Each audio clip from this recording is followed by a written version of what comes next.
오늘부터 19장, 20장, 21장 3일간 이제 사사기의 마지막 부분을 읽어가게 될 텐데요. 이 마지막 부분에서 우리가 확인하게 되는 내용은 당시 종교적인 부패가 사회적이고 도덕적이고 윤리적인 부패로 이어져 있는 모습을 우리가 확인하게 됩니다. 이 사사기의 결론에 해당되고 있는 부분이다. 이렇게 말씀을 드렸어요. 19장, 20장, 21장은 하나의 또 하나의 다른 이야기입니다. 이것이 세 가지, 이 세 장에서 이 하나의 이야기가 계속 이어져서 어떤 일이 일어났는가에 대한 기록을 우리에게 전달해 줍니다. 에브라임 산지 구석에 거류하는 한 레위 사람이 있었습니다. 이 사람이 유다 베들레헴에서 한 첩을 자기의 아내로 맡게 되어 우리가 앞에서 읽었던 한 레위 청년에 관한 이야기나 미가의 집은 비슷한 지역인데 조금 순서가 바뀌어 있죠. 우리가 읽었었던 17장, 18장에서 읽었었던 내용은 한 레위 청년 유다 베들레헴 출신의 사람이 미가의 집이 있는 에브라임 산지로 찾아 들어가서 그 집안의 제사장 노릇하다가 나중에 단지파 사람들이 땅을 찾고 있는 중에는 그들의 제안을 받아들이면서 단지파 제사장으로 그가 일하게 되는 그 모습 우리가 좀 살펴봤는데 여기에서는 반대로 등장하죠. 에브라임 산지 구석에 거류하는 레위 사람이 유다 베들레헴 출신의 첩을 취하여 그의 아내로 맞이하게 됐습니다. 레위 사람이 첩을 드린다. 이것 자체가 율법과는 너무나 먼 이야기임을 보게 되죠. 자신의 성적인 만족을 위하여 자기 종교인으로서의 그 정체성을 잃어버리고 있는 그런 상태임을 보여줘요. 이것이 더 큰 화를 부르게 되는 단초가 된다는 것을 우리는 알게 됩니다. 우리가 이 이야기를 통해서 확인하게 되면 첫 단초를 잘못 끼워둔 것이 그 다음에 계속적으로 문제를 일으키게 되는 과정을 우리가 보게 됩니다. 우리가 야고보서 말씀에서 욕심이 죄를 낳고 죄가 장성하면 사망을 낳는다. 죄는 빨리 처리하고 죄는 올바르게 다스려야지 그것을 그대로 품고 있게 되면 그게 죄가 죄를 낳다가 결국 큰 화가 자기에게 미치게 된다는 것을 우리에게 분명히 가르쳐 줍니다. 그런데 이 첩이 행음을 해요. 다른 남자와 행음을 하고 남편에게서 도망을 칩니다. 그리고 자기 집에서 4개월 동안을 숨어서 지내는 거예요. 이 레위 사람이 분이 났겠지만 그 사람을 그냥 그대로 둘 수 없겠다 판단하고서는 하인과 또 먹을거리를 가지고 또 짐승을 끌고 이 첩을 데리러 이곳으로 찾아가게 됐습니다. 이 집에 찾아갔더니 장인 되는 사람이 어떻게 했을까요? 자기 딸이 잘못한 것을 알기 때문에 이 사위되는 이 레위 사람을 극진히 대접을 합니다. 그리고 처음에 3일 있다가 떠나려고 하는데 하루만 더 머물다가 가라 이렇게 또 부탁을 하니까 또 하루를 보내고 5째 날이 되니까 출발하겠다고 그러는데 또 좀 쉬었다 가라 이렇게 이야기하니까 바로 떠나지를 못해요. 그런데 이 사람이 레위인이기 때문에 안식일에 자기의 종교적인 책무를 감당해야 되니까 안 되겠다 싶어서 5째 날 저녁 오후쯤에 해지기 전에 귀가를 하려고 서둘러서 떠나가게 됩니다. 그런데 그곳에서 자기가 살고 있는 곳으로 가려고 하다 보니까 벌써 해가 뉘엿뉘엿 저물어 가게 되었어요. 그래서 어떻게 하느냐?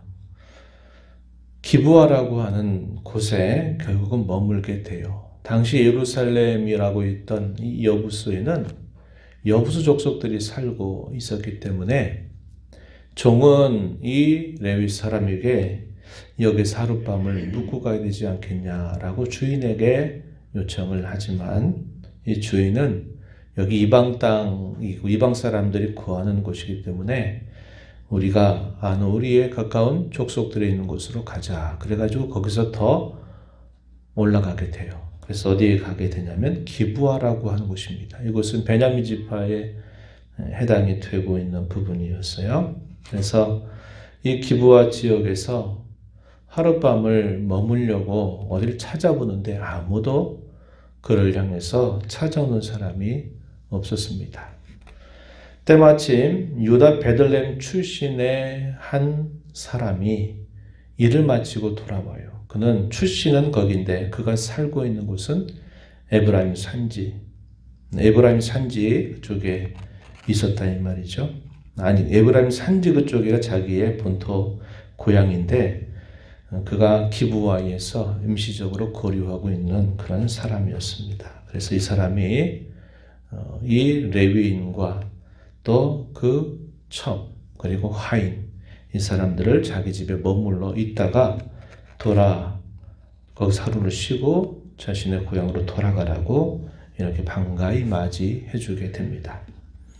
문제가 그때부터 더 터지게 돼요. 어떤 문제가 터졌냐면 그 성읍에 있는 불량배들이 찾아옵니다. 낯선 사람이 자기 마을에 찾아온 것을 두고서 사람들이 모여가지고 이 노인이 있는 집을 에워싸면서 그 사람들 내놓으라고 요청을 합니다. 22절 우리가 읽었던 말씀 거기 다시 한번 보시면은 그들의 요구가 무엇이었는가?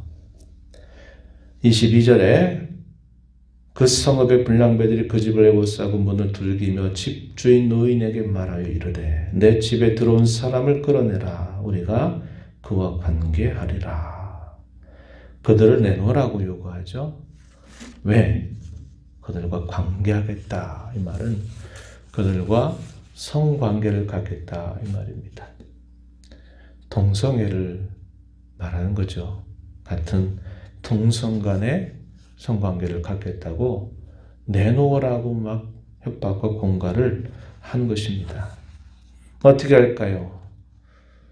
손님을 대접하는 일이 대단히 중요한 그때였기 때문에 그 사람을 보호하기 위해서 그렇게 하지 말아라. 이건 망령된 일이다 라는 말을 2차례나 합니다. 23절에서 한 번, 24절에서 한 번. 이건 절대로 해서는 안 된 일이다. 망령된 일이다. 이렇게 말하면서 이 사람이 대안으로 내놓은 것이 내 집에 딸이 있다. 그리고 이 사람에게 첩이 있으니 그들을 너희에게 내어줄 테니 그들을 향해서 너희가 하고 싶은 일을 해라. 이렇게 말하면서 그 레위 사람을 지켜주려고 하는 것입니다. 그러나 불량배들이 그 말을 듣지 않아요. 그러니까 이 레위 사람이 어떻게 하냐면 급하게 자기가 데려왔던 첩은 문 밖으로 내어놓고 문을 닫아버리게 돼요. 잠가버리게 됩니다. 밤새도록 그 불량배들이 그 첩을 욕보입니다.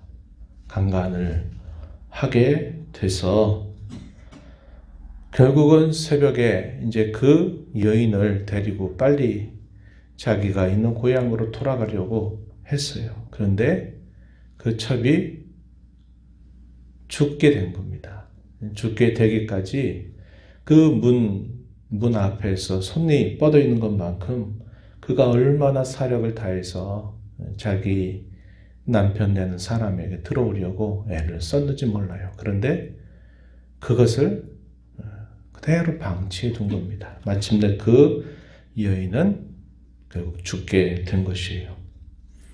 이것을 확인하게 된 이 레위인이 어떤 태도를 취하게 되냐면 이 죽은 자기의 첩을 낙에 싣고 돌아갑니다. 그리고 그 첩을 칼로 12덩이로 잘라요. 그리고 그것을 이스라엘 12지파에 보냅니다. 왜 그럴까요? 이건 도대체 받아들일 수 없는 일이다. 그래서 이스라엘 전체의 집회를 소집하기 위해서 그 첩의 시신을 각 지파로 하나씩 보내게 되면서 이 기브아의 이 불량배들이 이런 일을 하였다. 이거 어떻게 하면 좋겠는가? 의견들을 모아봐라. 이렇게 한 것입니다. 이게 오늘 우리가 읽어가는 19장에서 펼쳐지는 이야기예요. 여기서 어느 것 하나 완전히 잘했다라고 말할 수 있는 부분이 없어요. 이 레위인은 율법의 말씀대로 첩을 자기 아내로 삼은 것 자체가 잘못된 일이고, 그의 아내가 됐던 첩은 또 다른 남자와 행음을 했고, 또 이 사람을 도와준다고 말하는 그 같은 고향 사람이었던 나이가 있는 사람은 그 손님을 지켜주기 위한 건 좋지만 자기의 딸들을 내어주는 것도 역시 바람직한 것이 아닌 거죠. 그 첩이라도 너희가 어떻게든 좋으니까 이 사람만 지켜달라고 하는 것도 바람직한 게 아니죠. 레위인도 그 노인도 그 첩도 어느 것 하나 잘한 것이 아니죠. 불량배들 또한 나쁜 사람들이죠. 하나님 앞에 큰 벌을 받을 만한 악행을 저지르게 되는 것입니다. 그래서 초대에 말씀을 드렸던 것처럼 첫 단추를 잘못 끼게 되면요, 그게 계속적으로 그 다음이 어그러지게 돼 있고, 어그러지게 되면 결국 그것이 화가 화를 불러서 결국은 더 큰 화를 받게 된다는 것을 보게 됩니다. 이 레위인의 또 하나 큰 실수가 뭐예요? 그는 이런 일은 이건 분명히 알려야 된다 이런 생각을 했는데, 우리로서도 이해하기 어렵잖아요. 자기의 첩이 죽어 있는데 그 시신을 12덩어리로 잘라가지고 각 지파에 그걸 보내가지고 이런 일이 생겼는데 어떻게 하면 좋겠냐고 이렇게 하게 되니까 한 개인이 당했던 그 화가 이스라엘 전체로 번지게 돼요. 그래서 전쟁이 벌어집니다. 우리가 지난번 다른 이야기 속에서도 그걸 살펴봤죠. 입다의 경우에도 대적과의 싸움은 참 잘한 일이지만 당시 에브라임 지파와 전쟁이 벌어져서 에브라임 지파 사람 42,000명이 죽은 거, 그거 잘했다고 볼 수 없는 거죠. 또 한 번의 전쟁이 여기서 또 벌어지게 되는 것입니다.